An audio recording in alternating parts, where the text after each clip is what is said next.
Berita melaporkan ahli Parlimen Parti Keadilan Rakyat iaitu Wong Chen dan juga Rafizi Ramli mendedahkan kemewahan melalui budaya politik wang yang tular dalam Parti Keadilan Rakyat sekarang ni. Dan kedua mereka mempersoalkan daripada mana sumber kewangan ini diperolehi. Saudara, sebab itulah rakyat mendesak agar pihak Suruhanjaya Pencegah Rasuah Malaysia SPRM menjalankan tanggungjawab yang diamanahkan kepada mereka. Baru-baru ini rakyat Malaysia dan saya sendiri membuat pendedahan berkaitan dengan Menara Kuala Lumpur. Apakah tindakan yang diambil oleh SPRM?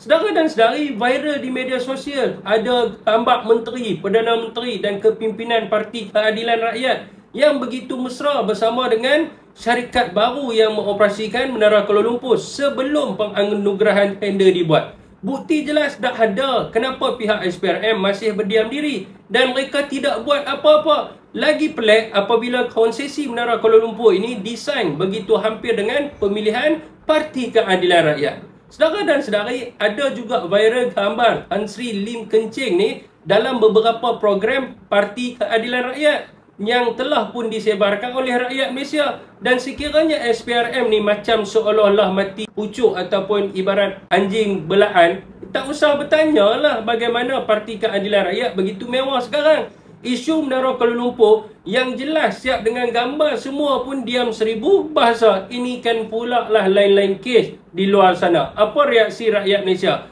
Hampa percaya dan yakin lagi tak dengan SPRM?